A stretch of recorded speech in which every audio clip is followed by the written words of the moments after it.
Hi everyone, welcome.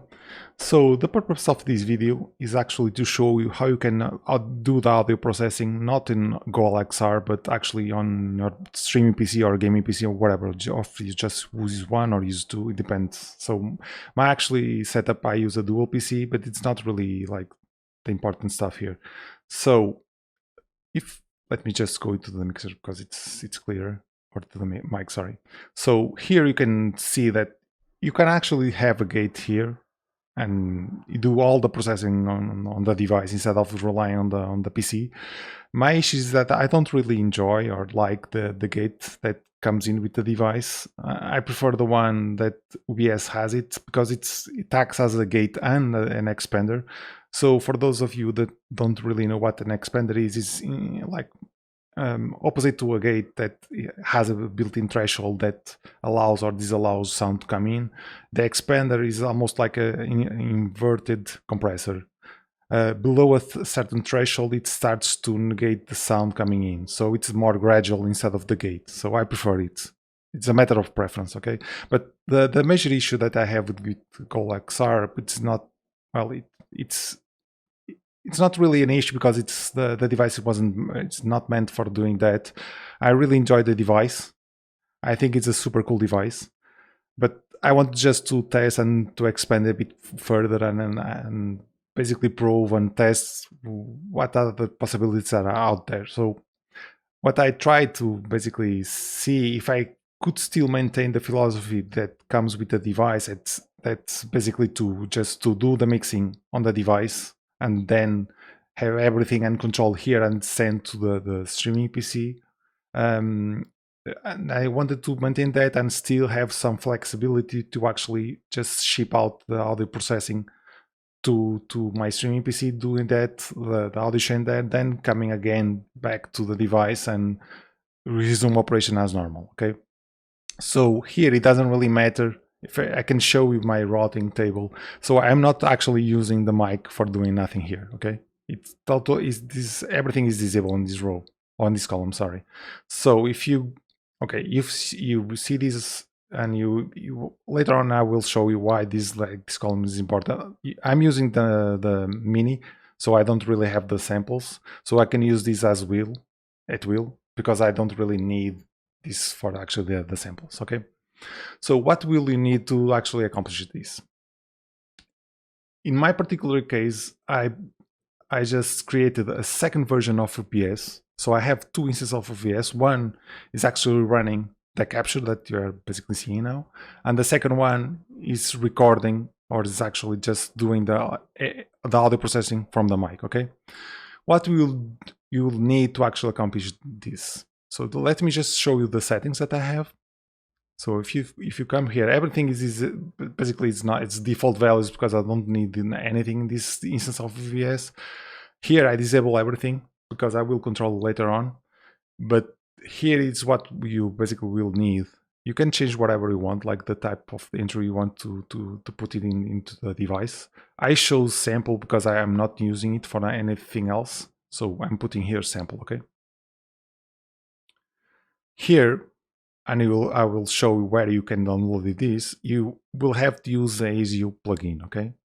I will have like description in the description the links that you can use, but if I go here, so basically this is the place you will need to download. You just come here, just install it, and it's fine, okay? The only remark I have to say is you will normally have either Streamlabs or OBS already installed in your PC, so that's your main install. What you want to do here is you really want to just download the zip and uncompress it to a different folder, okay? Then you can, after install ASU, because ASU will install it to your main default directory from OBS, just go to the plugins folder and copy over the new instance that you will have, like the unzip folder that you used. Then you copy the original folder from OBS and just overwrite the contents of the latter, okay? After that, you can go here and disable preview just to basically minimize any resources that second instance of OBS is using. After this, I just created like a random like default scene. Then I came here. I will show you. I will not activate it, but I will show you. So you just use ASIO, and you can create a second one. And here, what you will do is you will select GoXLR ASIO driver. And this is what probably one of my favorite things on the device. It allows you to access the raw dry, they call it dry, it's unprocessed audio. So because I really want to just keep on stereo, I will basically just double the same input on the two tracks, okay? So if you can see, like if I put okay, then the mic is already just is already showing here, okay? The second one that you'll show on below is the processed one, so it has built-in compression and whatever. I will show you later on, and it has a lot more gain. And the second one is unprocessed audio that's coming up from GoXLR. Okay, I will just delete this because we won't need it. Okay, here, if you come here, just select filters, then you can just choose whatever you want. Okay, I won't go into details on what each single plugin does because that's a matter for another video. But the main purpose for me, at least, it was to use noise suppression. And here comes the expander that I also prefer to use. Okay, I also use a compressor. I use the additional VST plugins. I will also show you the links where you can get this one. So it's a fair straight compressor. You can use this one, or you can use like OBS, built-in compressor. It doesn't really matter, whatever you prefer. Here is the additional gain that I put just compensate the compressor, and here is the limiter just for me to prevent me to just to clip. Okay, what's the hidden feature on this approach? If you remember, like when I went here, the other device that I use, or the monitoring device, is the sample. Okay, so I wanted to really to separate the devices that I use. So if you instead of like using a second instance of UBS, you use like everything in one single instance, all the monitoring will be done for like a single device. Okay, that would imply that like alerts that you normally use for like the via monitoring and other like sounds that you have, like music soundtracks or whatever that you have on OBS, everything will come out from the same device. Okay, it would be impossible for you to separate the tracks if you wanted, like for later on for actually post processing. Okay, so if you came here, like this is my main instance of OBS, you will see that it's because it's my default tracks normally. Like I have the alert, then I have Discord game audio, then I have the mic, and actually the mic here is the mic unprocessed. Okay, I record everything because I want to have all the tracks separated if I need to change anything in post production. Okay, and here it's actually the mix that I am receiving from the device, the GoXLR. Okay, and this is the music. I'm not playing anything that also comes from the device. Okay. If you come here, my settings, and you can see that I'm using the system for accomplishing this. So what basically I'm doing is like alerts and other sounds from OBS will be basically anchored to the system's device on GoXLR, while my mic will be on